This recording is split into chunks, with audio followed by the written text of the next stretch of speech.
서울 근교의 조용한 단독주택 거실에서 최영수는 아침 6시부터 부산이 움직이고 있었습니다. 65살의 나이에도 불구하고 그의 손놀림은 여전히 빠르고 정확했죠. 계란 후라이를 부치며 밥솥에서 나오는 김을 확인하고 된장찌개가 끓는 소리에 귀를 기울이는 모습은 수십 년간 이어온 일상의 한 장면이었습니다. 민서가 지연아, 아침 차려놨다. 영수의 목소리가 2층으로 올라갔지만 돌아오는 대답은 없었습니다. 그저 급하게 움직이는 발걸음 소리와 샤워실에서 들려오는 물소리뿐이었죠. 영수는 작은 한숨을 내쉬며 상을 차렸습니다. 3사람분의 밥그릇을 놓고 반찬들을 정성스럽게 배치하면서도 마음 한편에는 씁쓸함이 자리 잡고 있었어요. 언제부터인가 가족과의 아침 식사는 각자 바쁜 일정에 밀려나 버린 지 오래였습니다. 아버지, 저희 먼저 나가볼게요. 민석이 넥타이를 매며 계단을 내려왔습니다. 35살의 그는 중견기업 과장으로 일하며 매일같이 바쁜 하루를 보내고 있었죠. 뒤따라 내려온 지연도 정장 차림으로 가방을 챙기며 시계를 확인하고 있었어요. 아침은 안 먹고 가냐? 영수가 조심스럽게 물었지만 민석은 이미 현관문 쪽으로 향하고 있었습니다. 시간이 늦어서요. 회의가 있어서 일찍 나가야 해요. 민석의 대답은 성의 없이 던져졌고 지연도 죄송해요, 아버님. 저도 프레젠테이션 준비 때문에 하며 말끝을 흐렸습니다. 영수는 고개를 끄덕이며 미소를 지었지만 그 미소 뒤에는 깊은 외로움이 숨어 있었어요. 그래, 일이 중요하지. 조심히 다녀와라. 문이 닫히고 나서야 영수는 혼자 남은 식탁을 바라봤습니다. 정성스럽게 차린 아침상이 무색하게 느껴졌죠. 그는 천천히 자리에 앉아 혼자서 밥을 먹기 시작했어요. 조용한 집안에는 숟가락 소리와 시계 초침 소리만이 울려 퍼졌습니다. 저녁 시간이 되어서야 민석과 지연이 돌아왔습니다. 영수는 이미 저녁을 준비해두고 기다리고 있었죠. 아버지, 저희 이야기할 게 있어요. 민석이 소파에 앉으며 말했습니다. 지연도 옆에 앉아 설렘 가득한 표정을 지었어요. 뭔데 그렇게 좋아하냐? 영수가 웃으며 물었습니다. 유럽 여행을 가기로 했어요. 2주 동안요. 지연이 먼저 입을 열었습니다. 회사에서 포상휴가를 받았거든요. 민석 오빠도 연차를 내서 함께 가기로 했어요.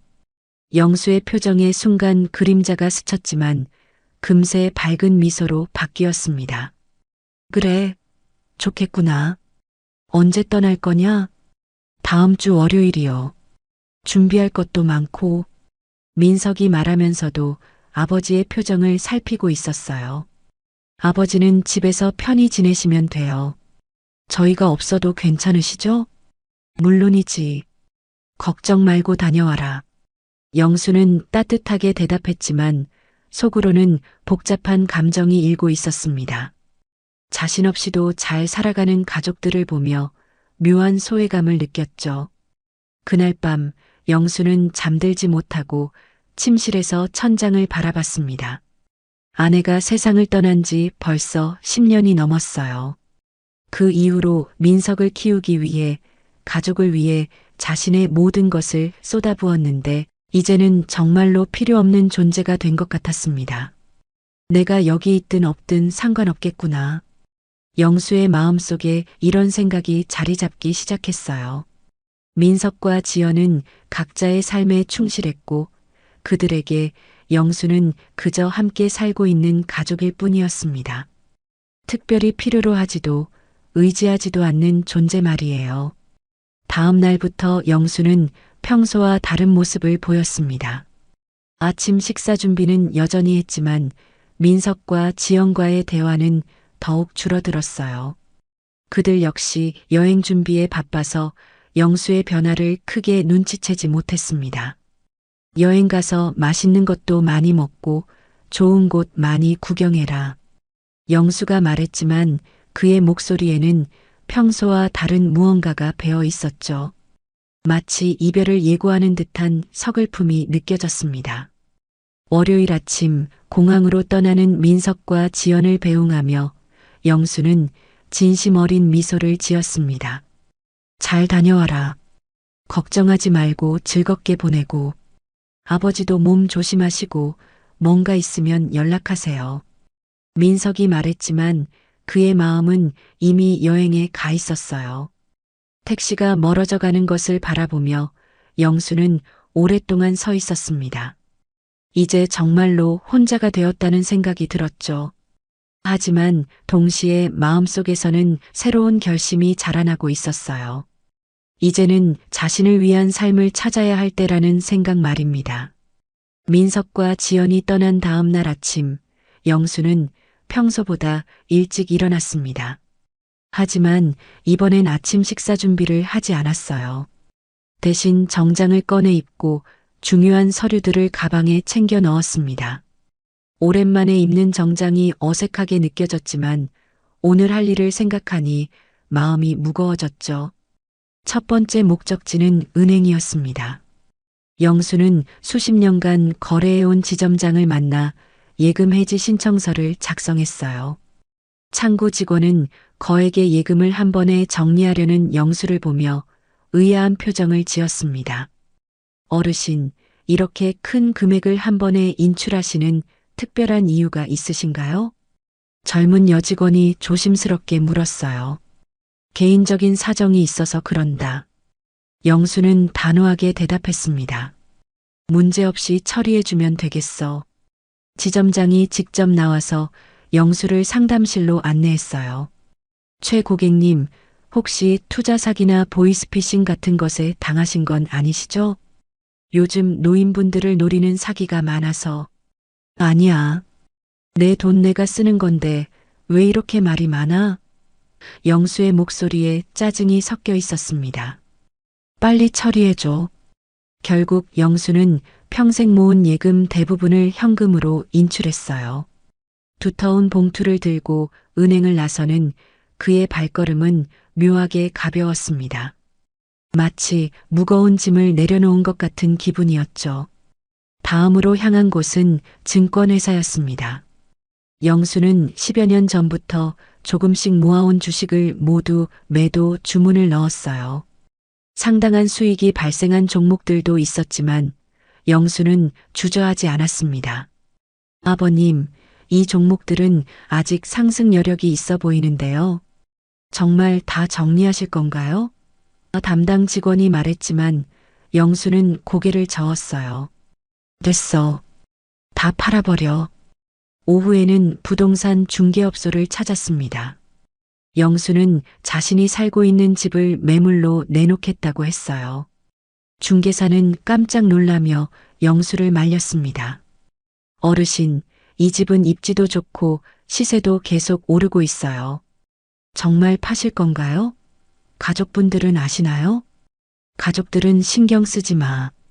내 집이니까 내가 처분하는 거야. 영수는 담담하게 말했습니다. 빨리 매물로 올려줘. 집으로 돌아오는 길, 영수는 과거를 떠올렸습니다. 아내가 아프기 시작했던 15년 전 병원비를 마련하기 위해 밤낮 없이 일했던 기억들이 스쳐 지나갔어요. 택시 운전을 하고 야간 경비일까지 했던 그 시절이 생각났습니다. 민석이 대학에 다닐 때는 등록금을 마련하기 위해 대출까지 받았었죠. 그때는 가족을 위해서라면 뭐든 할 수 있었는데 영수는 쓸쓸한 미소를 지었습니다. 이제는 그런 희생이 필요 없어진 것 같았어요. 민석과 지연은 각자의 삶이 있고 자신들만으로도 충분히 잘 살아갈 수 있었으니까요. 저녁 무렵 영수는 집안을 천천히 둘러봤습니다. 거실벽에 걸린 가족 사진들, 민석이 어릴 때 그려준 그림, 아내가 좋아했던 화분들. 모든 것이 추억으로 가득했지만 동시에 이제는 자신과 상관없는 것들처럼 느껴졌어요. 영수는 작은 가방을 꺼내 필요한 옷가지 몇 벌과 중요한 서류들만 챙겨 넣었습니다. 아내의 사진 한 장과 민석이 어릴 때 써준 편지도 함께 넣었죠. 그것만으로도 가방은 충분했어요. 마지막으로 영수는 편지를 썼습니다. 민석과 지연에게 남기는 마지막 메시지였죠. 민석아, 지연아. 너희가 이 편지를 읽을 때면 나는 이미 이 집을 떠났을 거다. 놀라지 마라. 이것은 너희를 버리는 게 아니라 나도 내 삶을 찾고 싶어서 하는 선택이야. 지금까지 너희를 위해 살았지만 이제는 나를 위해 살고 싶다. 집과 재산은 정리했으니 걱정하지 말고 너희끼리 행복하게 살아라. 사랑한다. 편지를 식탁 위에 놓고 영수는 마지막으로 집안을 둘러봤습니다. 30년 넘게 살았던 이 집을 떠나는 것이 쉽지는 않았지만 마음 한편으로는 새로운 시작에 대한 기대감도 있었어요. 새벽 5시 영수는 작은 가방 하나만 들고 집을 나섰습니다. 아직 해가 뜨기 전이라 거리는 조용했고 차가운 새벽 공기가 얼굴을 스쳤어요. 영수는 뒤돌아보지 않고 걸어 나갔습니다. 기차역에 도착한 영수는 강원도로 가는 첫 차표를 끊었어요. 어디든 좋았지만 산골 마을에서 조용히 지내고 싶었습니다. 기차가 떠나기를 기다리며 영수는 창밖을 바라봤어요. 서서히 밝아오는 하늘을 보니 정말로 새로운 시작이라는 생각이 들었죠. 기차가 움직이기 시작하자 영수는 깊은 숨을 들이쉬었습니다. 오랜만에 느끼는 자유로움이었어요. 이제는 아무도 신경 쓸 필요 없이 오직 자신만을 위해 살 수 있다는 생각에 마음이 홀가분했습니다. 강원도행 기차가 산속을 달리며 터널을 지날 때마다 영수는 창밖 풍경에 눈을 떼지 못했습니다. 서울의 빌딩 숲과는 전혀 다른 푸른 산들이 끝없이 펼쳐져 있었어요. 기차 안은 평일 오전이라 그리 붐비지 않았고 영수는 조용히 자신의 선택을 되돌아볼 시간을 가질 수 있었죠. 3시간을 달려 도착한 곳은 강원도의 작은 산골 마을이었습니다. 역사는 낡았지만 정겨웠고 역 앞에는 몇 대의 택시와 마을버스가 기다리고 있었어요. 영수는 가장 나이 많아 보이는 택시 기사에게 다가갔습니다. 아저씨, 이 근처에 조용한 마을 없나요? 혼자 살기 좋은 곳으로요. 어르신, 어디서 오셨어요? 택시 기사가 반가운 표정으로 물었어요. 이 동네에 정착하실 생각이신가요? 그렇습니다. 서울에서 왔는데 이제 나이도 들었으니 시골에서 조용히 살고 싶어서요. 택시 기사는 고개를 끄덕이며 운전대를 잡았습니다. 그럼 한옥마을 쪽으로 가보시죠. 거기가 정말 조용하고 좋아요. 집값도 서울보다는 훨씬 저렴하고요. 구불구불한 산길을 따라 올라가니 작은 마을이 나타났습니다. 기와지붕의 한옥들이 옹기종기 모여 있고 마을 한가운데에는 작은 하천이 흘러가고 있었어요. 영수는 마음에 들었습니다.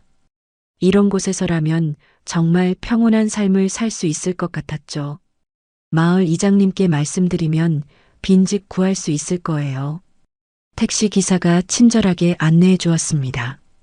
영수는 마을 이장을 만나 사정을 설명했어요.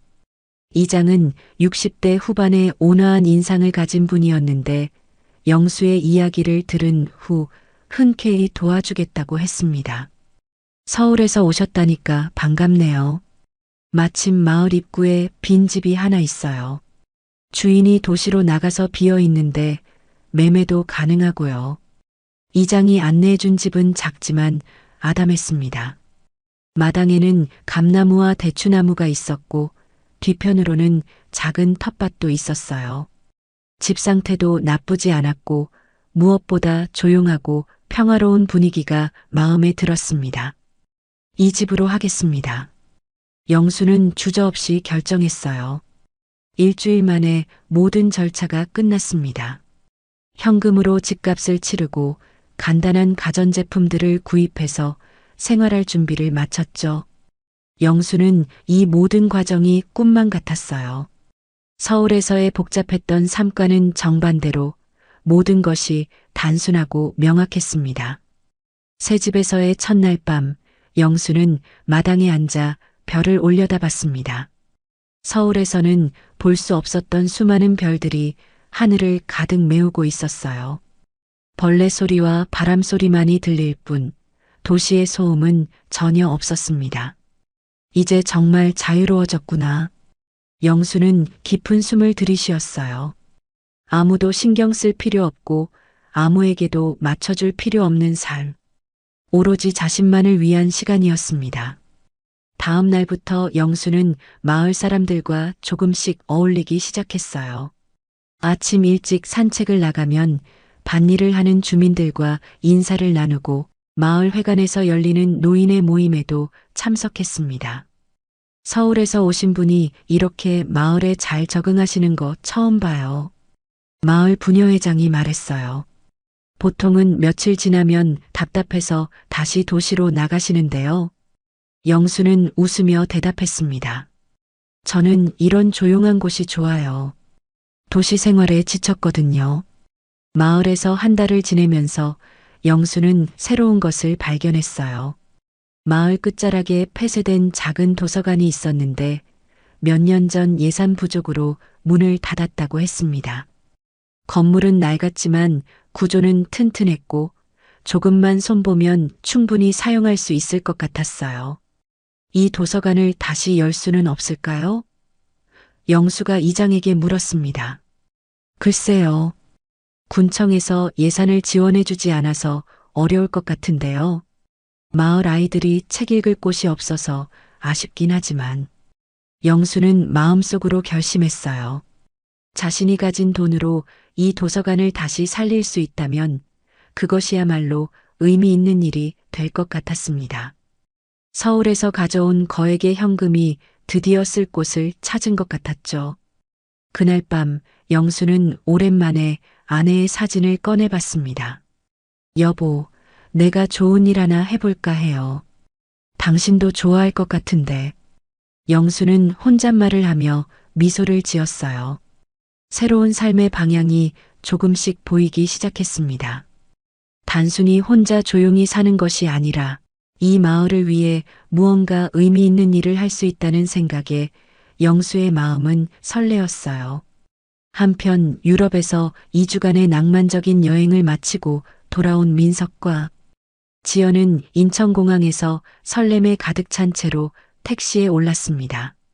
파리의 에펠탑과 로마의 콜로세움, 런던의 빅벤까지 둘러본 여행은 정말 꿈 같았어요.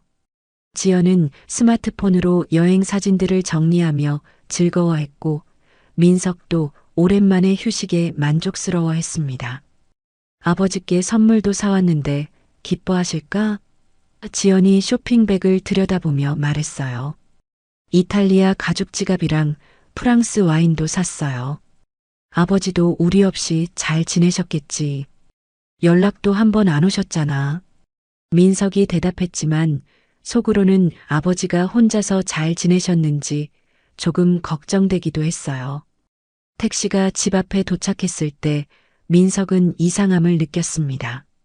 평소 같으면 현관 불빛이 켜져 있고 아버지가 마중 나와야 할 텐데 집이 너무 조용했어요. 대문도 잠겨 있었고 우편함에는 신문들이 쌓여 있었습니다. 이상하네. 아버지 안 계신가? 지연도 의아한 표정을 지었어요. 민석이 열쇠로 문을 열고 들어가자 집안은 텅 비어 있었습니다. 거실은 정리되어 있었지만 사람이 사는 기배이 전혀 느껴지지 않았어요. 부엌도 마찬가지였고 냉장고 안은 거의 비어 있었습니다. 아버지, 아버지. 민석이 큰 소리로 불렀지만 아무 대답이 없었어요. 그때 지연이 식탁 위에 놓인 편지를 발견했습니다. 오빠, 이거 봐. 아버님이 쓰신 편지 같은데. 민석이 급하게 편지를 펼쳐 읽었어요. 읽어가면서 그의 얼굴이 점점 굳어졌습니다. 이게 무슨 소리야? 민석이 중얼거렸어요. 아버지가 집을 떠나셨다고? 재산도 정리하셨다고? 지연도 편지를 읽더니 당황한 표정을 지었습니다. 설마 진짜 집을 나가신 건 아니겠죠? 농담이시겠지. 하지만 민석은 뭔가 심상치 않다는 것을 직감했어요. 급하게 아버지 방을 확인해 보니 옷장이 거의 비어 있었고 중요한 서류들도 없어진 상태였습니다. 지연아, 이거 진짜인 것 같아. 아버지가 정말로 집을 떠나신 것 같아.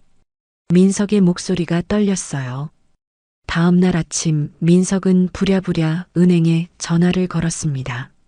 아버지 계좌를 확인해 보니 정말로 모든 예금이 인출되어 있었어요.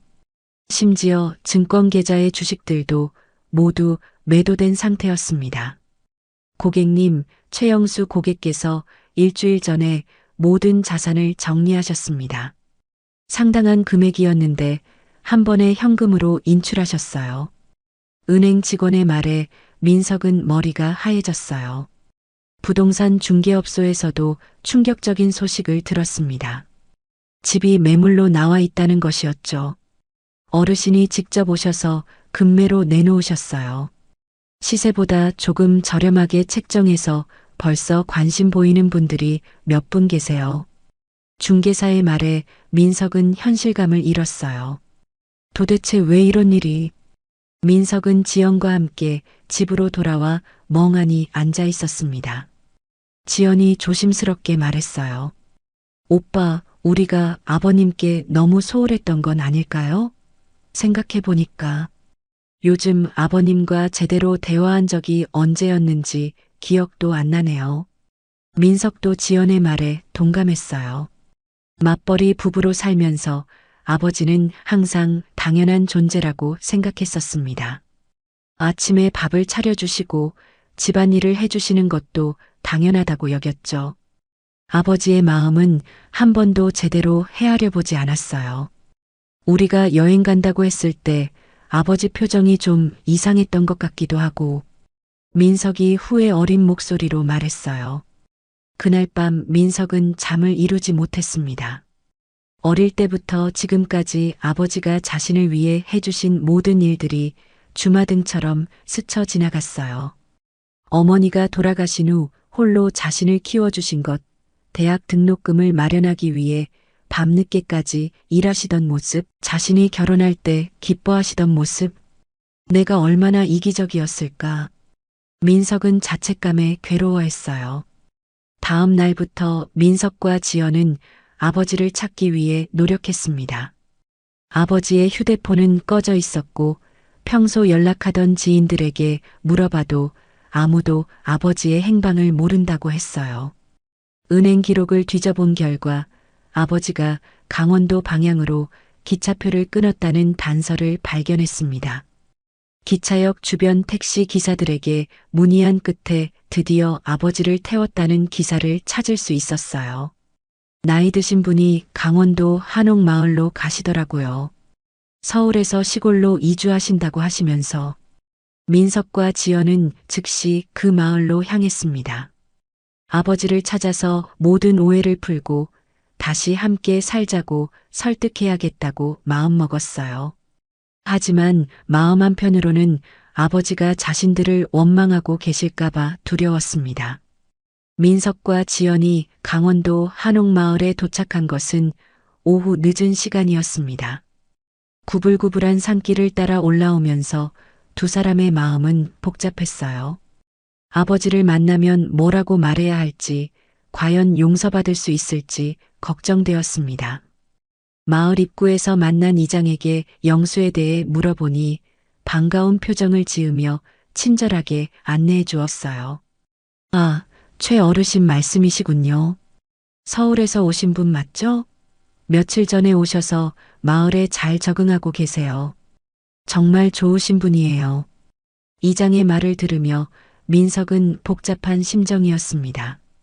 아버지가 새로운 곳에서 잘 지내고 계신다니 다행이기도 했지만 한편으로는 자신들 없이도 잘 사실 수 있다는 사실이 서글펐어요. 지금 어디 계실까요? 지연이 조심스럽게 물었어요. 아마 도서관에 계실 거예요. 요즘 거기서 뭔가 계획을 세우고 계시더라고요.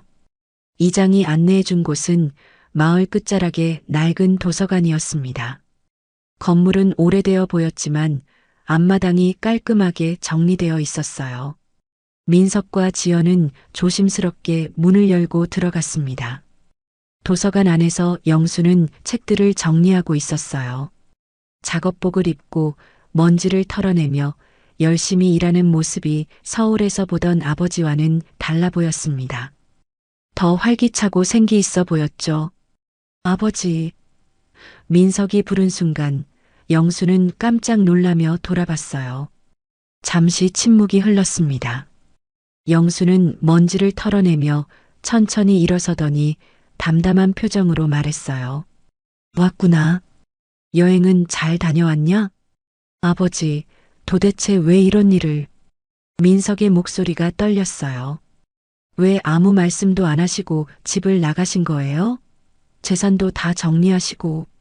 영수는 책을 정리하던 손을 멈추고 민석을 바라봤습니다. 나도 내 삶을 살고 싶어서 그랬다. 무슨 말씀이세요? 우리가 뭘 잘못했길래?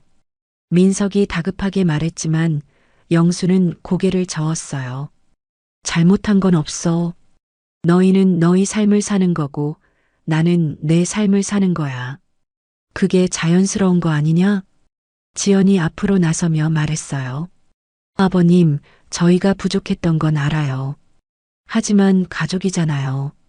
함께 살아야죠. 가족이라.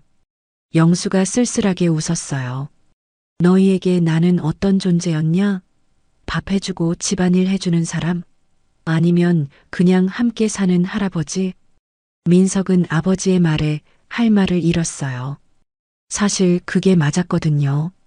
언제부터인가 아버지는 당연한 존재가 되어버렸고 감사함도 잊고 살았습니다. 아버지, 제가 잘못했어요. 정말 죄송해요. 민석이 고개를 숙였어요. 다시 돌아가서 예전처럼 살아요. 하지만 영수는 단호하게 대답했습니다. 예전으로 돌아가기 싫어. 나는 이제 여기서 내가 하고 싶은 일을 하며 살 거야. 그게 뭔데요? 지연이 물었어요. 영수는 도서관을 둘러보며 말했어요. 이 도서관을 다시 열 거야. 마을 아이들이 책을 읽을 수 있도록. 내가 가진 돈으로 이곳을 새롭게 만들어서 마을에 도움이 되고 싶어. 민석은 당황했어요. 아버지가 평생 모으신 돈을 이런 곳에 다 쓰시겠다는 거예요? 그럼 저희는 어떻게 해요? 너희는 너희가 알아서 하면 돼. 이제 다 컸잖아. 영수의 목소리에는 단호함이 배어 있었어요. 그 순간 민석은 깨달았습니다. 자신이 얼마나 이기적이었는지를 말이에요. 아버지의 희생은 당연하게 받아들이면서 아버지가 자신의 삶을 살고 싶다고 하니까 반대하고 있었습니다. 아버지, 저희 때문에 이렇게 하시는 거죠? 민석이 떨리는 목소리로 물었어요. 영수는 잠시 망설이다가 솔직하게 대답했습니다. 너희가 나를 필요로 하지 않는다는 걸 깨달았어. 그래서 나도 나를 필요로 하는 곳을 찾고 싶었던 거야. 지연이 눈물을 글썽이며 말했어요. 아버님, 저희가 표현을 못했을 뿐이에요. 아버님이 얼마나 소중한지 이제야 깨달았어요. 늦었어. 영수가 고개를 저었어요. 나는 이제 내 방식대로 살 거야. 너희도 너희 방식대로 살고. 민석은 아버지의 마음을 돌리려고 계속 설득했지만 영수는 요지부동이었어요. 오히려 더 확고한 의지를 보이며 도서관 일에 집중했습니다. 해가 질 무렵 민석과 지연은 마을 여관에서 하룻밤을 보내기로 했어요. 오늘 대화로는 아버지를 설득할 수 없다는 것을 깨달았거든요. 더 많은 시간이 필요했습니다. 여관방에서 지연이 말했어요. 오빠, 우리가 정말 이기적이었던 것 같아요. 아버님 입장에서 생각해 본 적이 없었어요. 민석도 고개를 끄덕였어요. 맞아. 아버지가 왜 이런 선택을 하셨는지 이제야 조금 이해가 가. 하지만 이해한다고 해서 받아들이기는 쉽지 않았어요. 여전히 가족이 함께 살아야 한다고 생각했고 아버지를 혼자 두고 갈 수는 없었습니다. 다음 날 아침 민석과 지연은 마을 사람들과 이야기를 나누며 아버지에 대해 더 알아보기로 했습니다. 마을 이장부터 시작해서 부녀회장, 노인의 회원들까지 만나며 영수가 이곳에서 어떻게 지내고 있는지 들어봤어요. 최 어르신은 정말 좋은 분이에요. 마을 부녀회장이 말했어요. 오시자마자 마을 사람들과 잘 어울리시고 도서관 일도 열심히 하세요. 아이들한테도 친절하시고요. 마을 이장도 비슷한 이야기를 했습니다. 서울에서 오신 분들은 보통 며칠 못 버티고 답답해 하시는데 최 어르신은 오히려 이곳 생활을 즐기세요. 산책도 매일 하시고 마을 일에도 관심이 많으시고요. 민석은 이런 이야기들을 들으며 복잡한 심정이었어요. 한편으로는 아버지가 새로운 곳에서 행복해 하신다니 다행스럽기도 했지만 다른 한편으로는 서운함도 있었습니다. 자신들과 함께 있을 때보다 더 활기차게 지내시는 것 같았거든요. 오후에 마을 초등학교 교장 선생님을 만났을 때 더 놀라운 이야기를 들었어요.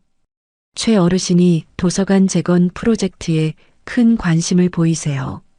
개인 자금으로 후원하겠다고 하시더라고요. 아이들을 위한 공간을 만들고 싶다고 하시면서 얼마나 후원하신다고 하셨나요? 지연이 조심스럽게 물었어요. 구체적인 금액은 말씀 안 하셨지만 상당한 액수일 것 같아요. 도서관 시설 개보수부터 시작해서 책 구입, 운영비까지 모두 지원하겠다고 하시니까요. 민석은 충격을 받았어요.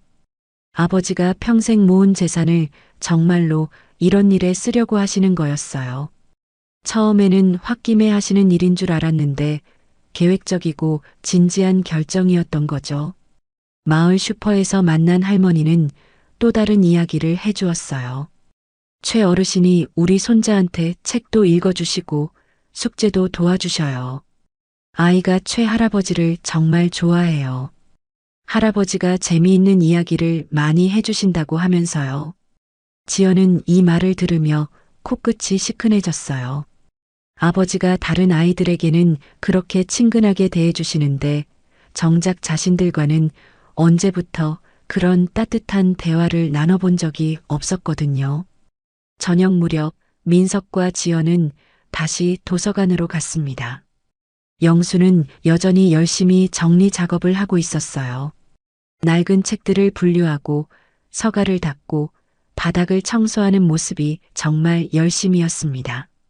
아버지, 민석이 조심스럽게 말을 걸었어요. 마을 사람들 이야기를 들어보니 정말로 이곳에서 의미 있는 일을 하고 계시는군요. 영수는 잠시 손을 멈추고 민석을 바라봤어요. 그래, 오랜만에 누군가에게 도움이 되는 일을 하는 것 같아서 기분이 좋아. 그런데 아버지, 지연이 말을 이었어요. 정말로 모든 재산을 이 일에 쓰실 건가요? 왜? 내 돈 내가 쓰는 건데 문제 있냐? 영수가 다소 예민하게 반응했어요. 민석이 급하게 해명했습니다. 그런 뜻이 아니에요. 아버지가 하고 싶으신 일이라면 저희도 찬성해요. 다만 뭐? 저희도 함께 할 수는 없을까요? 아버지 혼자 이 큰 일을 다 하시기엔 힘드실 텐데. 영수는 의외라는 표정을 지었어요. 너희가 도와주겠다고? 네. 저희가 서울에서 번 돈으로도 도움이 될 수 있을 것 같아요. 그리고 지연이 잠시 망설이다 말했어요. 저희도 이런 의미 있는 일에 참여하고 싶어요. 영수는 잠시 생각에 잠겼습니다. 너희가 정말로 도와주겠다는 거냐? 의무감 때문이 아니라? 아니에요. 정말로 하고 싶어서 그래요. 민석이 진심을 담아 대답했어요. 마을 사람들 이야기를 들어보니까 아버지가 얼마나 좋은 일을 하고 계신지 알겠어요. 저희도 그런 일에 동참하고 싶어요. 영수의 표정이 조금씩 부드러워졌어요. 하지만 여전히 의심스러워 했습니다. 그렇다고 해서 다시 서울로 돌아가서 예전처럼 살자는 건 아니다. 영수가 단호하게 말했어요. 나는 여기서 계속 살 거야. 알겠어요. 민석이 고개를 끄덕였어요. 아버지가 이곳에서 행복하시다면 저희도 존중할게요. 대신 가끔씩 이곳에 와서 도서관 일을 도와드릴게요. 영수는 잠시 망설이다가 물었어요. 정말이냐? 나중에 마음 바뀌는 거 아니고? 진심이에요, 아버님. 지연이 확신에 찬 목소리로 말했어요. 저희가 그동안 아버님의 마음을 몰라줘서 죄송했어요. 이제라도 아버님이 하고 싶으신 일을 함께 하고 싶어요. 그 순간 마을 아이 하나가 도서관으로 뛰어들어왔어요. 할아버지, 오늘도 책 읽어주세요. 초등학교 3학년쯤 되어 보이는 남자아이였어요. 영수의 얼굴에 환한 미소가 번졌습니다. 그래, 준호야. 오늘은 무슨 책을 읽어줄까? 민석과 지연은 아버지가 아이와 대화하는 모습을 보며 놀랐어요. 정말로 행복해 보였거든요. 이런 모습을 본 것이 언제였는지 기억도 나지 않았습니다. 민석과 지연이 마을에서 사흘째 되는 날 우연히 영수의 집에서 충격적인 발견을 하게 되었습니다. 아버지가 마을 회관 모임에 간 사이 두 사람은 집 정리를 도와드리려고 방문했었어요. 지연이 책상 서랍을 정리하다가 하얀 봉투를 발견했는데 그 안에는 병원 진단서가 들어 있었습니다. 오빠, 이거 봐. 지연의 목소리가 떨렸어요. 민석이 받아본 진단서에는 췌장암 3기라는 진단명이 적혀 있었습니다. 진단 날짜는 2달 전이었고 담당 의사의 소견에는 적극적인 치료가 필요하며 치료하지 않을 경우 예후가 좋지 않음이라고 적혀 있었어요. 이게 무슨... 민석의 얼굴이 하얗게 질렸습니다. 지연도 마찬가지였어요. 손이 떨려서 진단서를 제대로 잡을 수도 없었습니다. 아버님이 암에 걸리셨다고? 그래서 재산을 정리하고 집을 떠나신 거였구나. 모든 퍼즐이 맞춰지기 시작했어요. 갑작스런 재산 정리, 집을 떠난 이유, 도서관 프로젝트에 대한 열정, 모든 것이 아버지의 시한부 인생과 연결되어 있었습니다. 우리가 여행 간 사이에 혼자서 이런 일을 겪으셨다니. 민석은 자책감에 괴로워했어요. 그때 영수가 집으로 돌아왔습니다. 현관문이 열리는 소리를 듣고 지연은 급하게 진단서를 원래 자리에 넣으려 했지만 이미 늦었어요. 영수는 두 사람의 표정만 봐도 무엇을 발견했는지 알 수 있었습니다. 맞구나. 영수가 담담하게 말했어요. 아버지. 민석이 떨리는 목소리로 불렀어요. 이게 정말인가요? 영수는 의자에 앉으며 한숨을 내쉬었습니다. 그래, 췌장암이야. 3개월 전에 건강검진에서 발견됐어. 왜 말씀 안 하셨어요? 지연이 눈물을 글썽이며 물었어요. 말해서 뭐하게? 너희만 괜히 걱정하고 인생 망칠 텐데. 영수는 오히려 담담했어요. 나는 내가 원하는 방식으로 남은 시간을 보내고 싶었어. 민석은 충격과 분노가 동시에 밀려왔어요. 그런 중요한 일을 혼자 결정하실 수 있는 문제가 아니잖아요. 치료는 받으셨어요? 의사가 권하는 치료를 다 받아봤자 몇 달 더 사는 거야. 그것도 병원에서 고통스럽게. 영수가 고개를 저었어요. 차라리 이렇게 의미 있는 일을 하면서 보내는 게 낫지 않겠냐? 아버지, 그래도 희망은 있을 수 있잖아요. 요즘 의학기술이 얼마나 발달했는데. 민석이 간절하게 말했지만 영수는 이미 마음을 정한 것 같았어요. 민석아, 나는 이미 충분히 살았어. 65년을 살면서 할 만큼 했고, 이제는 남은 시간을 후회 없이 보내고 싶어. 지연이 울음을 터뜨렸어요. 아버님, 저희가 정말 몰라봐서 죄송해요. 이런 힘든 일을 혼자 겪으시게 해서. 영수의 표정이 부드러워졌어요. 지연아, 울지 마라. 이건 누구 잘못이 아니야. 그냥 운명인 거지. 그래도 치료를 받아보셔야죠. 저희가 모든 걸 도와드릴게요. 민석이 간청했어요. 하지만 영수는 고개를 저었습니다. 이미 결정한 일이야. 나는 이 마을에서, 이 도서관에서 남은 시간을 보낼 거야. 그게 내가 원하는 삶이야. 그날 저녁 세 사람은 오랫동안 대화를 나눴습니다. 민석과 지연은 아버지를 설득하려 했지만 영수의 의지는 확고했어요. 대신 한 가지 약속을 받아냈습니다. 혼자 이 일을 겪지 말고 앞으로는 모든 것을 함께 나누자는 약속이었죠. 아버지, 저희가 서울에서 일하면서도 자주 이곳에 올게요. 주말마다 와서 아버지와 시간을 보내고 도서관 일도 함께 할게요. 민석이 말했어요. 그리고 아버님이 아프시면 언제든 연락하세요. 즉시 달려올게요. 지연도 덧붙였어요. 영수는 잠시 생각하더니 고개를 끄덕였어요. 그래, 그 정도는 괜찮겠구나. 그 밤 민석과 지연은 여관에서 잠들지 못했어요. 아버지의 시한부 선고가 너무 충격적이었고 그동안 자신들이 얼마나 무심했는지 깨달았기 때문이었습니다. 오빠, 우리가 정말 늦게 깨달은 것 같아요. 지연이 말했어요. 맞아. 아버지가 우리에게 얼마나 소중한 존재인지 이제야 알겠어. 민석도 후회와 자책으로 괴로워했어요. 다음 날 아침 두 사람은 결심을 굳혔습니다. 아버지의 선택을 존중하되 남은 시간을 최대한 함께 보내자고 말이에요. 서울에서의 바쁜 삶도 중요하지만 아버지와의 시간이 더 소중하다는 것을 깨달았거든요. 아버지에게 가서 이 마음을 전하니 영수의 얼굴에도 안도의 표정이 스쳤어요. 혼자 외롭게 남은 시간을 보낼 뻔했는데 가족이 함께 해준다니 마음이 따뜻해졌습니다. 그럼 이제부터는 정말 가족답게 지내보자. 영수가 미소를 지으며 말했어요. 그로부터 일주일 후 민석과 지연은 직장의 상황을 설명하고 유연근무제를 신청했습니다. 민석은 주 3일은 재택근무를 하고 지연은 휴직을 내어 당분간 아버지와 함께 지내기로 했어요. 두 사람 모두 아버지와의 남은 시간이 돈보다 중요하다는 것을 깨달았거든요. 정말 괜찮겠어? 회사 일은? 영수가 걱정스럽게 물었어요.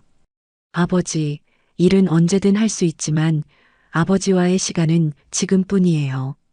민석이 단호하게 말했습니다. 지연도 맞장구 쳤어요. 맞아요. 저도 이런 의미 있는 일을 해본 적이 없어서 설레요. 마을 사람들은 민석과 지연이 머물게 된다는 소식에 반가워했습니다. 특히 도서관 프로젝트에 젊은 인력이 합류한다는 것을 좋게 생각했어요. 본격적인 도서관 재건 작업이 시작되었습니다. 영수는 자신의 재산으로 건물 보수비와 도서 구입비를 지원했고 민석과 지연은 젊은 감각으로 아이들이 좋아할 만한 공간 설계를 도와줬어요. 아버지, 이쪽 코너에는 아이들이 편하게 앉아서 책을 읽을 수 있는 쿠션 공간을 만들면 어떨까요? 지연이 제안했어요. 그거 좋은 생각이네. 요즘 아이들은 어떤 책을 좋아하냐? 영수가 관심을 보였습니다. 민석이 스마트폰을 꺼내며 말했어요. 제가 조사해 봤는데 요즘은 과학 만화책이나 역사 스토리북을 많이 읽더라고요. 주문해 볼까요? 이런 식으로 세 사람은 자연스럽게 대화를 나누며 함께 일했어요. 예전에는 이런 소통이 전혀 없었는데 이제야 진짜 가족다운 모습을 찾아가고 있었습니다. 작업 중간중간 영수는 몸이 힘들어할 때가 있었어요. 암 때문에 체력이 예전 같지 않았거든요. 하지만 민석과 지연이 옆에서 도와주니까 힘이 났습니다. 아버지, 쉬세요. 저희가 할게요. 민석이 무거운 책장을 옮기며 말했어요. 아직 이 정도는 할 수 있어.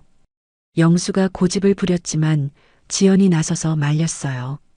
아버님, 무리하시면 안 돼요.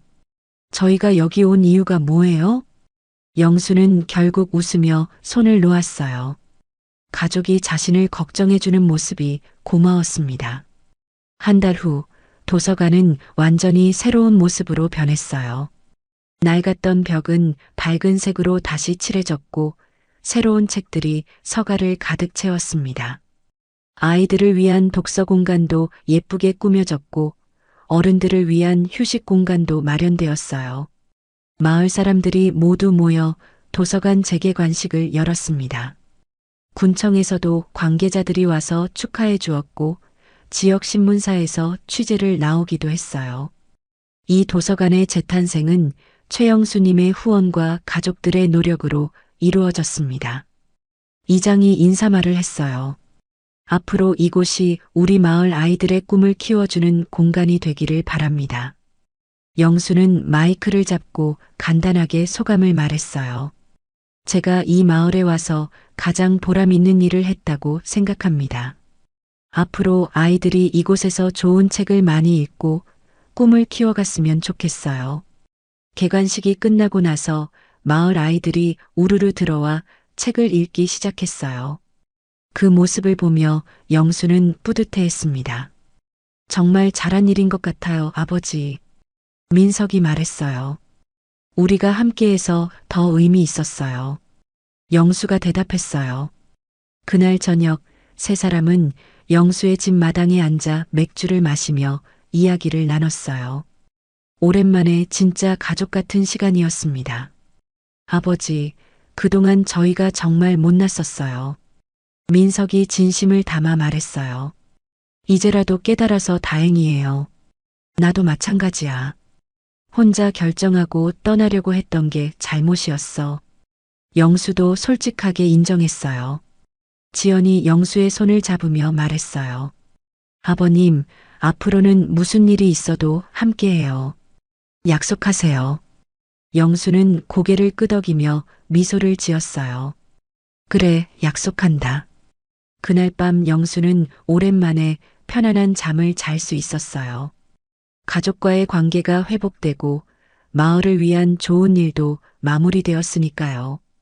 비록 시간이 많이 남지 않았지만 남은 시간을 가족과 함께 의미 있게 보낼 수 있다는 희망이 생겼습니다. 도서관이 새롭게 문을 연 지 한 달이 지나면서 마을에는 활기가 돌기 시작했습니다. 아이들은 방과 후면 도서관으로 달려와 책을 읽었고 어른들도 저녁 시간에 신문을 보거나 휴식을 취하는 공간으로 활용했어요. 영수는 매일 도서관에 나가서 아이들과 함께 시간을 보냈습니다. 할아버지, 오늘은 무슨 책 읽어주실 거예요? 초등학교 2학년인 소희가 영수에게 달려왔어요. 오늘은 공룡 이야기는 어떨까? 영수가 웃으며 답했습니다. 아이들이 좋아요. 하며 환호하자 영수는 행복한 표정을 지었어요. 이런 순간들이 그에게는 가장 소중한 시간이었습니다. 민석과 지연도 각자 역할을 찾아가고 있었어요. 민석은 도서관 운영을 체계화하는 일을 맡았고 지연은 아이들을 위한 독서 프로그램을 기획했습니다. 주말이면 서울에서 온 젊은 부부가 마을 아이들과 함께하는 모습이 자연스러운 풍경이 되었어요. 지연 언니, 다음에는 요리책도 읽어주세요. 아이들이 지연을 따랐습니다. 그래, 다음 주에는 맛있는 음식 만드는 이야기를 해줄게. 지연도 아이들과 시간을 보내는 것이 즐거웠어요. 하지만 시간이 지날수록 영수의 몸은 점점 힘들어졌습니다. 처음에는 가벼운 피로감 정도였는데 점차 식욕이 떨어지고 체중도 줄어들기 시작했어요. 그래도 영수는 아이들 앞에서는 항상 밝은 모습을 유지하려고 노력했습니다. 아버지, 병원에 가보시는 게 어떨까요? 민석이 조심스럽게 제안했어요. 괜찮다. 그냥 조금 피곤한 것뿐이야.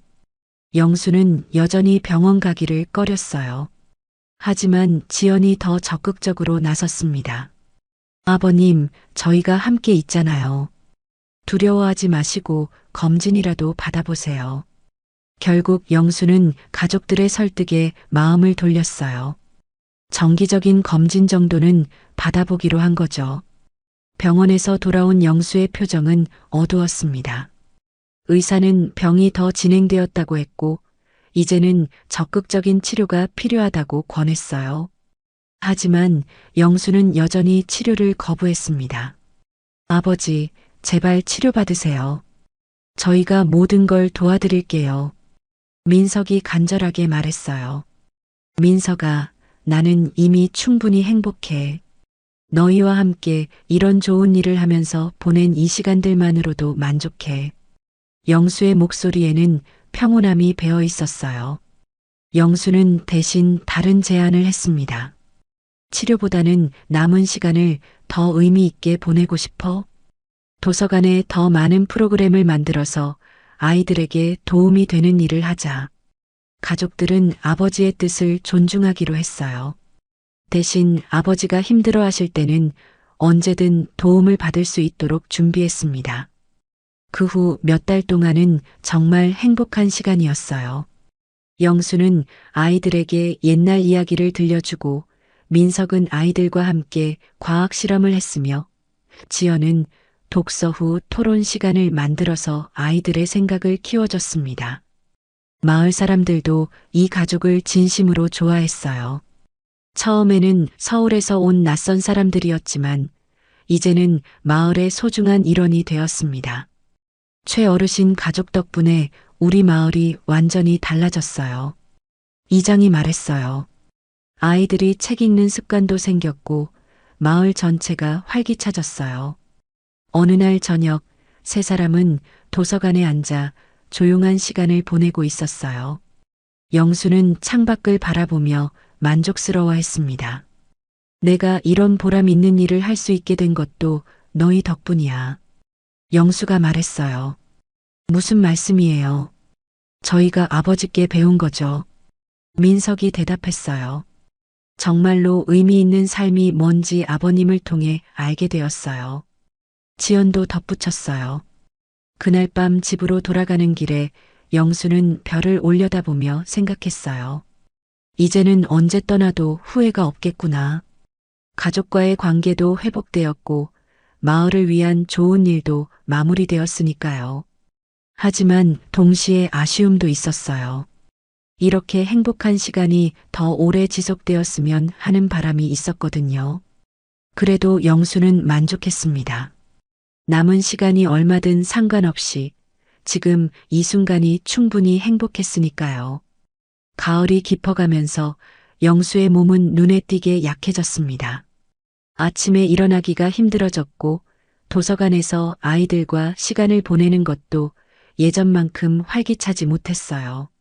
하지만 그는 여전히 매일 도서관에 나가려고 노력했습니다.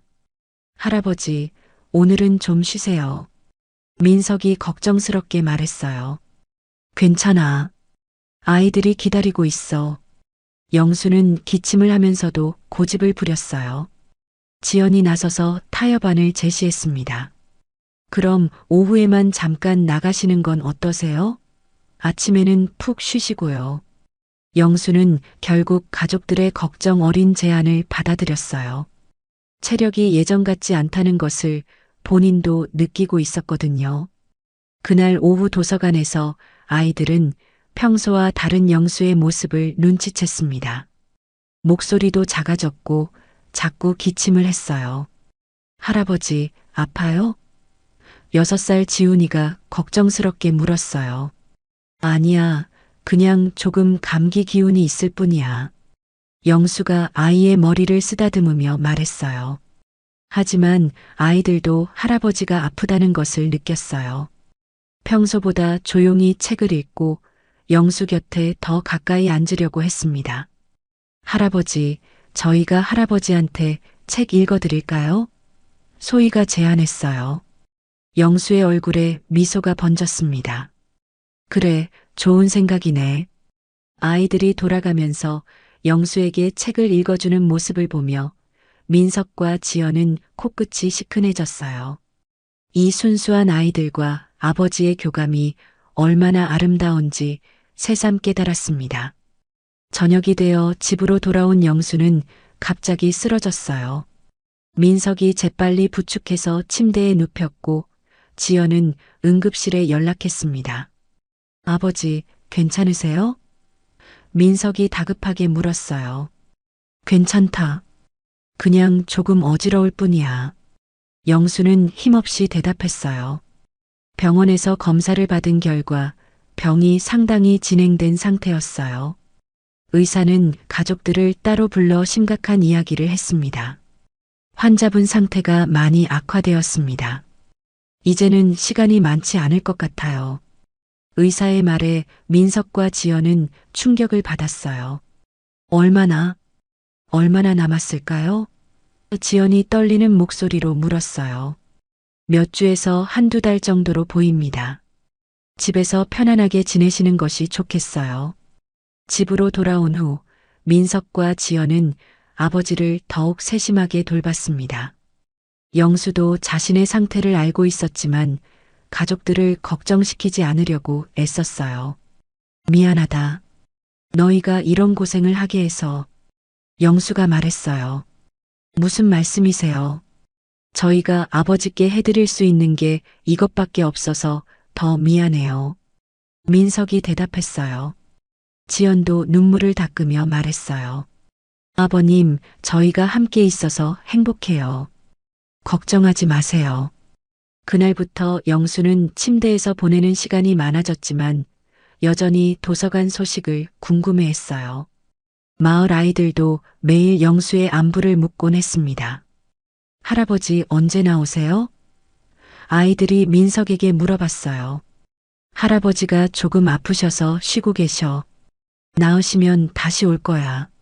민석이 최대한 밝게 대답했어요. 어느 날 저녁 영수는 민석과 지연을 불러 마지막 부탁을 했어요.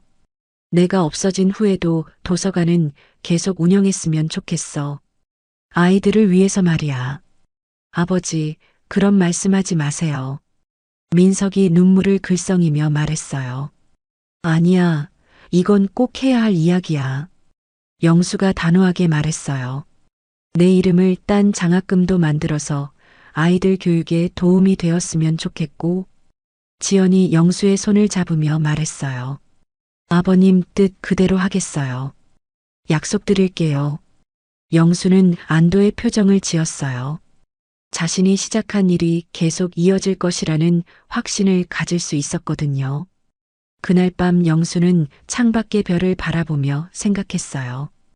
이제 정말 마무리할 때가 온 것 같구나. 후회는 없었어요. 가족과의 관계도 회복했고 마을을 위한 좋은 일도 했으니까요. 무엇보다 사랑하는 사람들에게 둘러싸여 있다는 것이 큰 위안이었습니다. 영수의 상태가 더욱 악화되면서 민석과 지연은 아예 마을에서 상주하기로 결정했습니다. 서울의 일은 모두 정리하고 아버지의 마지막 시간을 온전히 함께하고 싶었어요. 마을 사람들도 영수의 상태를 알고 있었고 모두들 걱정하며 도움을 주려고 했습니다. 뭔가 필요한 거 있으면 언제든 말씀하세요. 이장이 찾아와서 말했어요. 감사합니다. 마을 분들이 이렇게 신경 써주셔서 아버지도 마음이 편하실 거예요. 민석이 고마움을 표했어요. 영수는 이제 거의 침대에서만 지내야 했지만 정신은 또렷했어요. 가끔 기운이 있을 때는 창가에 앉아 도서관 쪽을 바라보곤 했습니다. 아이들이 잘 다니고 있나? 영수가 물었어요. 네, 매일 와서 책 읽고 있어요. 아버지가 만든 독서 코너에서 특히 좋아해요. 지연이 대답했어요. 그나저나 아이들이 자꾸 할아버지 언제 오냐고 물어봐요. 민석이 덧붙였어요. 영수는 잠시 생각하더니 말했어요. 아이들을 여기로 불러봐도 될까? 마지막으로 인사하고 싶어. 민석과 지연은 망설였어요. 아이들에게 이런 상황을 보여주는 것이 맞는지 확신이 서지 않았거든요. 아버지, 아이들이 너무 슬퍼하지 않을까요? 지연이 걱정스럽게 말했어요. 아니야. 아이들은 어른들이 생각하는 것보다 더 현명해. 그리고 이별도 삶의 일부라는 걸 배워야 하지 않겠냐? 영수가 조용히 말했어요. 결국 민석과 지연은 아버지의 뜻을 따르기로 했어요. 마을 아이들 몇 명을 집으로 초대해서 영수와 마지막 시간을 보내게 했습니다. 할아버지, 아이들이 방으로 들어오자 영수의 얼굴이 환해졌어요. 우리 아이들 왔구나. 영수가 힘들게 일어나 앉으며 말했어요. 아이들은 처음에는 영수의 많이 쇠약해진 모습에 놀랐지만 금세 적응해서 평소처럼 대화를 나눴어요. 할아버지, 언제 도서관에 다시 나오세요? 소희가 물었어요. 영수는 잠시 망설이다가 솔직하게 대답했어요. 할아버지가 많이 아파서 이제 도서관에 못 갈 것 같아. 그럼 할아버지 안 볼 수 있어요? 지훈이가 불안해하며 물었어요. 아니야. 할아버지는 항상 너희들 마음속에 있을 거야. 그리고 도서관에 갈 때마다 할아버지를 생각해줘. 영수가 따뜻하게 말했어요. 아이들은 영수의 말을 이해하는 듯 했어요. 어린 나이에도 불구하고 할아버지가 많이 아프다는 것, 그리고 곧 볼 수 없게 될 수도 있다는 것을 직감했습니다. 할아버지, 저희가 할아버지 대신 다른 할아버지, 할머니들한테 책 읽어드릴게요. 소희가 말했어요. 정말 좋은 생각이네. 우리 소희가 참 착해. 영수가 아이의 머리를 쓰다듬었어요. 아이들과 1시간 정도 시간을 보낸 후 영수는 각자에게 작은 선물을 줬어요. 미리 준비해둔 책과 함께 손편지도 한 장씩 들어 있었습니다. 이건 할아버지가 너희들에게 주는 마지막 선물이야. 책을 읽으면서 할아버지를 생각해줘. 영수가 말했어요. 아이들은 선물을 받으며 울먹였어요. 정확히 이해하지는 못했지만 이것이 작별이라는 것을 느꼈거든요. 할아버지, 사랑해요. 아이들이 한 명씩 영수를 안아줬어요.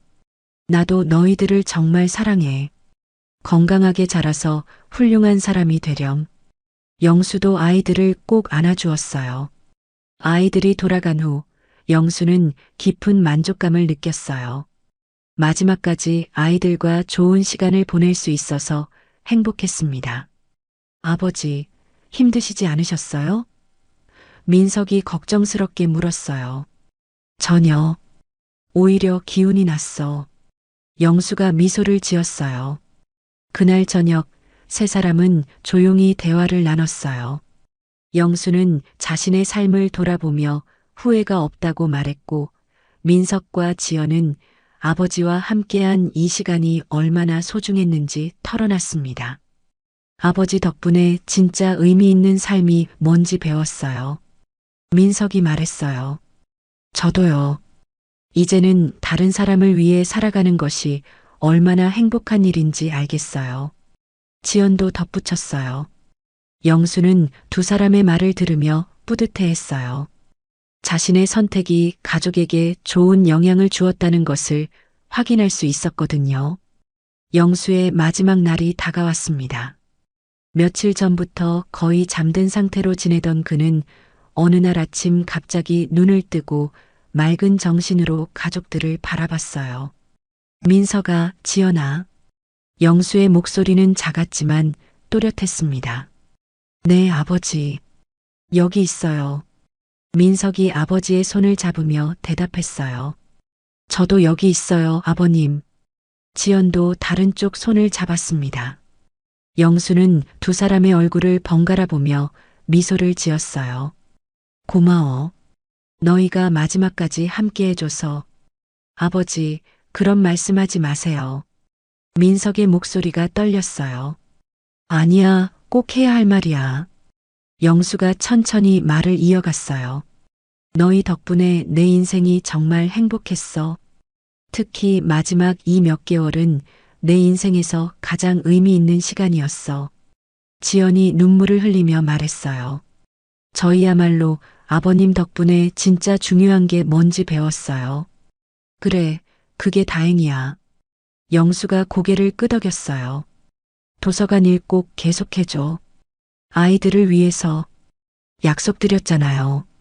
꼭 지킬게요. 민석이 확신에 찬 목소리로 대답했어요. 오후가 되자 마을 사람들이 하나둘씩 찾아왔습니다. 이장을 비롯해서 부녀회장, 노인의 어르신들, 그리고 영수를 따르던 아이들의 부모님들까지 모두 마지막 인사를 드리러 온 거였어요. 최 어르신 덕분에 우리 마을이 완전히 달라졌어요. 정말 감사합니다. 이장이 깊게 인사를 했어요. 아이들이 할아버지 보고 싶어 해요. 마지막 인사라도. 한 어머니가 조심스럽게 말했어요. 영수는 고개를 끄덕였어요. 아이들을 보고 싶어. 잠시 후 아이들이 들어왔어요. 모두 울음을 참으려고 애쓰고 있었지만 눈가가 빨갛게 되어 있었습니다. 할아버지. 소희가 영수에게 다가가며 작은 목소리로 불렀어요. 우리 소희 왔구나. 영수가 힘겹게 손을 들어 아이의 뺨을 어루만졌어요. 할아버지, 아프지 마세요. 지훈이도 눈물을 글썽이며 말했어요. 안 아파. 너희들이 와줘서 전혀 안 아파. 영수가 따뜻하게 말했어요. 아이들은 영수 주변에 모여 앉아서 조용히 시간을 보냈어요. 평소처럼 시끄럽게 떠들지 않고 할아버지의 손을 만지거나 옆에 가만히 앉아 있기만 했습니다. 해가 지기 시작할 무렵 영수는 창밖을 바라보며 말했어요. 참 아름다운 석양이네. 민석과 지연도 창밖을 바라봤어요. 정말로 아름다운 노을이 산 너머로 지고 있었습니다. 아버지, 아직 할 말이 많이 남았어요. 민석이 안타까워하며 말했어요. 다 알고 있어. 너도 지연이도 나를 사랑한다는 거, 미안하다는 거, 고맙다는 거. 다 알고 있어. 영수가 평온하게 대답했어요. 저희도 아버님이 저희를 얼마나 사랑하시는지 알아요. 지연이 눈물을 닦으며 말했어요. 마을 사람들이 모두 돌아가고 밤이 깊어졌을 때 영수는 마지막 말을 했어요. 너희가 내 자랑이야. 정말 고생 많았고 앞으로도 행복하게 살아라. 아버지도 수고 많으셨어요. 이제 편히 쉬세요. 민석이 아버지의 손을 꼭 잡으며 말했어요. 영수는 눈을 감으며 깊은 숨을 내쉬었어요. 그리고 그대로 평안하게 잠들었습니다. 고통스럽지 않은 정말 평화로운 마지막이었어요. 민석과 지연은 아버지의 곁에서 밤을 새웠습니다. 슬픔도 있었지만 아버지가 마지막까지 행복하셨다는 것에 위안을 받았어요. 무엇보다 가족의 사랑을 확인하고 떠나셨다는 것이 큰 위로가 되었습니다. 다음 날 아침 마을 전체가 영수의 부고 소식을 들었어요. 모든 사람들이 깊은 슬픔에 잠겼지만 동시에 영수가 마을에 남긴 소중한 유산에 대해 감사했습니다. 도서관과 아이들에 대한 사랑, 그리고 진정한 삶의 의미에 대한 가르침 말이에요. 영수의 장례식은 마을 전체가 참여하는 뜻깊은 행사가 되었습니다. 서울에서 온 친척들과 지인들뿐만 아니라 마을 사람들 모두가 모여서 그를 배웅했어요. 특히 아이들은 각자 준비한 편지와 그림을 가져와서 할아버지에게 마지막 인사를 전했습니다. 할아버지, 천국에서도 책 많이 읽으세요. 소희가 쓴 편지의 한 구절이었어요. 할아버지가 만든 도서관에서 열심히 공부할게요. 지훈이 그림 아래 쓴 글귀였습니다. 민석과 지연은 이런 아이들의 순수한 마음을 보며 더욱 큰 책임감을 느꼈어요. 아버지가 아이들에게 얼마나 소중한 존재였는지, 그리고 그 유산을 이어가는 것이 얼마나 중요한지 새삼 깨달았습니다. 장례를 마친 후 일주일이 지났을 때 군청에서 연락이 왔어요. 영수의 도서관 기여를 기리기 위해 도서관 이름을 최영수 기념도서관으로 변경하고 입구에 기념비를 세우겠다는 제안이었습니다. 아버지가 정말 기뻐하실 것 같아요. 지연이 말했어요. 그럼요. 아버지 이름이 영원히 남게 되는 거니까요. 민석도 동의했어요. 두 사람은 군청의 제안을 받아들였고 한 달 후 기념비 제막식이 열렸습니다. 기념비에는 아이들의 꿈을 키워준 최영수 어르신을 기리며라는 문구가 새겨져 있었어요. 제막식 당일 많은 사람들이 모였습니다. 마을 사람들은 물론이고 인근 지역에서도 소식을 듣고 찾아온 분들이 있었어요. 특히 아이들이 준비한 합창이 인상적이었습니다. 할아버지가 들려주신 이야기들 영원히 기억할게요. 아이들이 직접 만든 노래를 불렀어요. 민석과 지연은 감동의 눈물을 흘렸습니다. 아버지의 사랑이 이렇게 많은 사람들에게 전해졌다는 것이 자랑스러웠어요. 기념비 제막식 이후 민석과 지연은 본격적으로 도서관 운영에 참여하기 시작했습니다. 민석은 서울 회사를 그만두고 마을에서 도서관 운영과 지역 개발 일을 맡기로 했어요. 지연은 아이들을 위한 교육 프로그램을 기획하고 운영하는 역할을 맡았습니다. 정말 이곳에서 계속 살 거예요? 서울 친구들이 물어봤을 때 민석은 확신에 찬 목소리로 대답했어요. 네, 여기서 정말 의미 있는 일을 하고 있거든요. 아버지가 시작하신 일을 계속 이어가고 싶어요. 지연도 마찬가지였어요. 처음에는 적응이 힘들까봐 걱정했는데 이제는 이곳이 진짜 집 같아요. 아이들과 함께하는 시간이 정말 행복해요.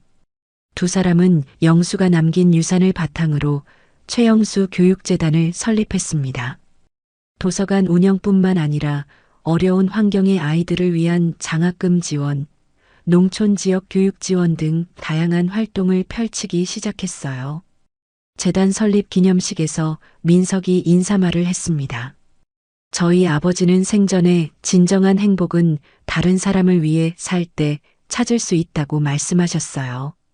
저희도 그 가르침을 따라 더 많은 아이들이 꿈을 키울 수 있도록 돕겠습니다.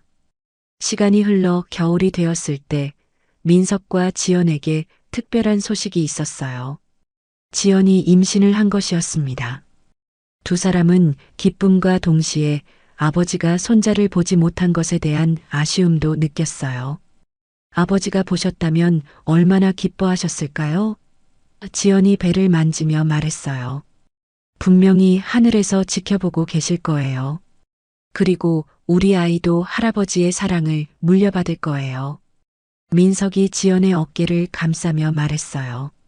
마을 사람들도 이 소식을 들고 크게 기뻐했습니다.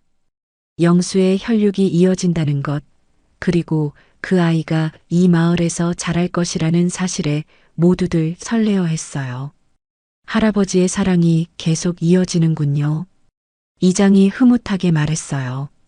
겨울이 깊어갈 무렵 도서관에서는 영수를 기리는 특별 행사가 열렸습니다.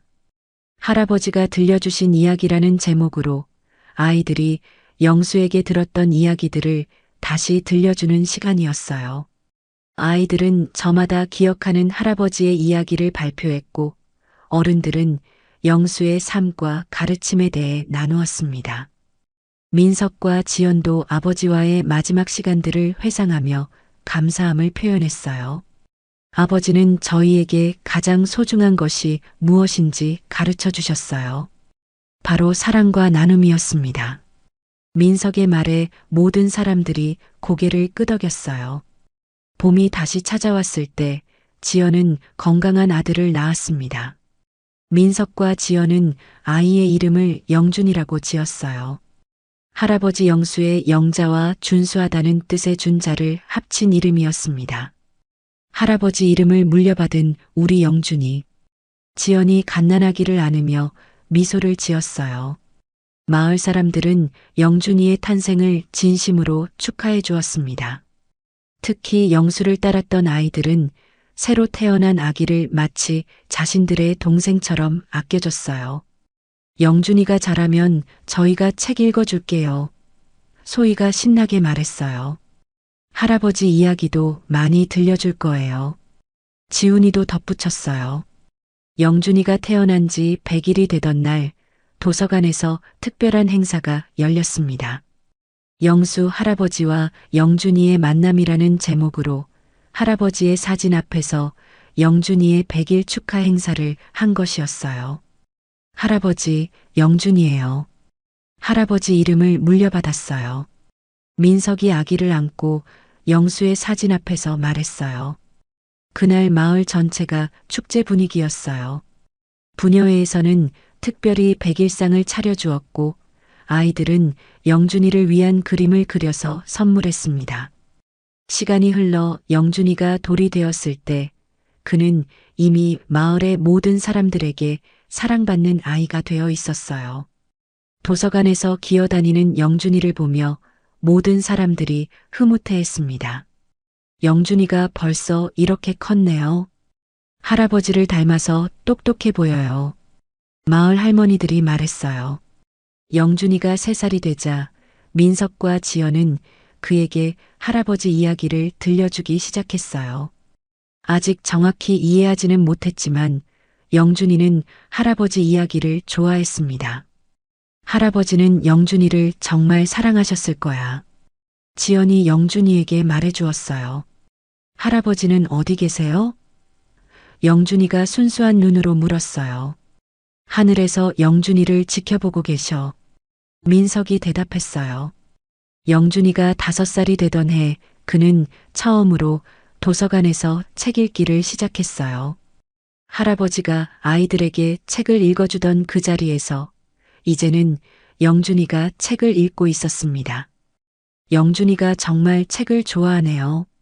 할아버지를 닮았어요. 소희가 말했어요. 이제 중학생이 된 소희는 도서관에서 자원봉사를 하며 어린 아이들을 돌봐주고 있었어요. 할아버지가 만든 도서관에서 자라는 영준이를 보면 정말 신기해요. 지훈이도 덧붙였어요. 그해 가을 최영수 기념도서관은 개관 5주년을 맞았습니다. 그동안 이 도서관을 거쳐간 아이들이 수백 명에 달했고 많은 아이들이 독서 습관을 기르며 성장했어요. 기념 행사에서 민석이 소감을 발표했습니다. 아버지가 씨앗을 심어주신 이 도서관이 이제는 큰 나무가 되어 많은 열매를 맺고 있습니다. 앞으로도 더 많은 아이들의 꿈을 키워주는 공간이 되겠습니다. 그리고 특별히 영준이도 무대에 올라서서 짧은 인사를 했어요. 안녕하세요. 저는 영준이에요. 할아버지가 만든 도서관에서 책을 많이 읽을게요. 5살 영준이의 당찬 인사에 모든 사람들이 박수를 쳤어요. 행사가 끝나고 집으로 돌아가는 길에 민석과 지연은 영수의 무덤을 찾아갔습니다. 영준이도 함께였어요. 할아버지, 영준이가 이렇게 잘 자라고 있어요. 도서관도 잘 운영되고 있고 많은 아이들이 행복해하고 있어요. 민석이 무덤 앞에서 말했어요. 할아버지, 고마워요.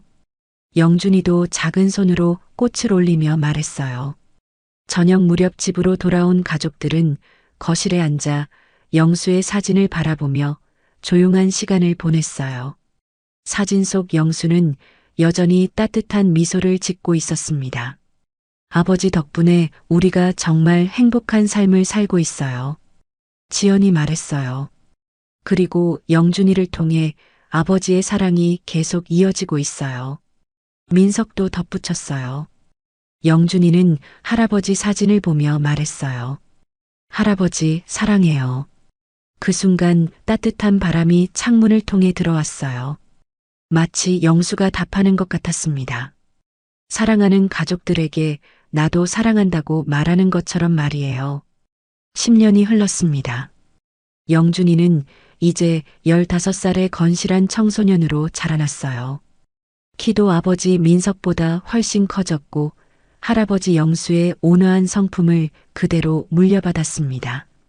마을 사람들은 영준이를 보면 영수가 살아있을 때의 모습을 떠올리곤 했어요. 영준이를 보면 정말 할아버지가 다시 살아 돌아온 것 같아. 이장이 감회 깊게 말했어요. 이제 80이 넘은 이장은 여전히 건강했고 영수를 기억하는 마을의 산증인 역할을 하고 있었습니다. 최영수 기념도서관은 이제 지역의 명소가 되었어요. 인근 도시에서도 견학을 올 정도로 유명해졌고 많은 교육 전문가들이 이곳의 운영 모델을 배우러 찾아왔습니다. 민석과 지연이 설립한 최영수 교육재단도 전국적으로 확장되어 수백 명의 아이들에게 장학금을 지원하고 있었어요. 어느 일요일 오후 영준이는 도서관에서 어린 아이들에게 책을 읽어주고 있었습니다. 예전에 할아버지가 하던 일을 자연스럽게 이어받은 거였어요. 옛날 옛적에 한 할아버지가 있었어요. 영준이가 그림책을 펼치며 말했어요. 그 할아버지는 아이들을 정말 사랑하셨고 아이들을 위해 멋진 도서관을 만들어 주셨답니다. 아이들은 눈을 반짝이며 영준이의 이야기에 집중했어요. 바로 영수 할아버지의 이야기였거든요. 그 할아버지는 지금 어디 계세요? 6살 미나가 물었어요. 하늘에서 우리를 지켜보고 계셔. 그리고 우리가 책을 읽을 때마다 아주 기뻐하신대. 영준이가 따뜻하게 대답했어요. 이야기가 끝나고 아이들이 돌아간 후 영준이는 도서관 한쪽에 있는 영수의 기념 코너로 갔어요. 그곳에는 영수의 사진과 함께 그가 쓴 일기, 아이들이 보낸 편지들이 전시되어 있었습니다. 할아버지, 오늘도 아이들에게 할아버지 이야기를 들려줬어요. 영준이가 사진을 보며 혼잣말을 했어요. 할아버지처럼 다른 사람을 도와주는 사람이 되고 싶어요. 그때 민석과 지연이 도서관으로 들어왔어요. 두 사람은 이제 40대 중반이 되었지만 여전히 활기차게 마을을 위한 일을 하고 있었습니다. 영준아, 여기 있었구나. 지연이 아들에게 다가가며 말했어요. 어머니, 아버지. 오늘 아이들이 할아버지 이야기를 정말 재미있어 했어요. 영준이가 환하게 웃으며 말했어요. 민석이 아들의 어깨에 손을 올리며 말했어요. 할아버지가 보셨다면 정말 자랑스러워 하셨을 거야. 그날 저녁 세 사람은 집에서 저녁 식사를 하며 대화를 나눴어요. 영준이는 고등학교를 졸업하면 교육학을 전공해서 더 많은 아이들을 가르치고 싶다고 했습니다. 할아버지가 시작하신 일을 더 크게 이어가고 싶어요. 전국의 시골 마을에 도서관을 만들어서 모든 아이들이 책을 읽을 수 있게 하고 싶어요. 영준이의 꿈은 할아버지의 뜻과 정확히 일치했어요. 좋은 생각이야. 할아버지가 정말 기뻐하실 거야. 지연이 아들을 바라보며 뿌듯해했어요. 그해 가을 최영수 기념도서관에서는 특별한 행사가 열렸어요. 영수의 10주기를 맞아 영수 할아버지 추모 및 감사 행사가 개최된 것이었습니다. 전국에서 영수의 이야기를 들은 사람들이 찾아왔고 언론에서도 크게 보도했어요. 행사에서 영준이가 대표로 추모사를 낭독했습니다. 할아버지께서 심어주신 사랑의 씨앗이 이제는 큰 숲이 되었습니다. 할아버지의 꿈이었던 모든 아이들이 책을 읽을 수 있는 세상을 만들기 위해 저희 가족과 마을 사람들, 그리고 전국의 많은 분들이 함께 노력하고 있습니다. 할아버지, 감사하고 사랑합니다. 영준이의 추모사를 들으며 모든 사람들이 감동했어요. 특히 영수를 직접 알았던 마을 사람들은 눈물을 흘렸습니다. 행사가 끝나고 해가 질 무렵 민석과 지연, 그리고 영준이는 영수의 무덤을 찾았어요. 무덤 주변에는 마을 사람들이 심어준 꽃들이 아름답게 피어 있었습니다. 할아버지가 남겨주신 사랑이 이렇게 많은 사람들에게 전해지고 있어요. 민석이 무덤 앞에서 말했어요. 그리고 영준이를 통해 할아버지의 꿈이 계속 이어질 거예요. 지연도 덧붙였어요. 영준이는 할아버지 무덤 앞에 꽃을 올리며 조용히 다짐했어요. 할아버지, 저도 할아버지처럼 많은 사람들에게 사랑을 나누어 주는 사람이 될게요. 그날 밤 영준이는 일기장에 이렇게 썼어요. 할아버지가 돌아가신 지 10년이 지났지만 할아버지의 사랑은 여전히 우리 곁에 있다. 도서관에서 책을 읽는 아이들의 웃음소리에서, 마을 사람들의 따뜻한 마음에서, 그리고 우리 가족의 행복한 일상에서 할아버지의 사랑을 느낄 수 있다. 나도 할아버지처럼 다른 사람들에게 희망과 사랑을 주는 사람이 되고 싶다. 창밖으로는 별들이 반짝이고 있었어요. 마치 하늘에서 영수가 사랑하는 가족들을 지켜보며 미소 짓고 있는 것 같았습니다. 그의 사랑은 죽음으로도 끝나지 않았고 앞으로도 영원히 이어질 것이었어요. 최영수가 떠난 지 10년이 지났지만 그가 남긴 사랑의 유산은 더욱 크고 아름답게 자라나고 있었습니다. 그리고 그 사랑은 영준이를 통해 다음 세대로, 또 그 다음 세대로 끝없이 이어져 갈 것이었어요.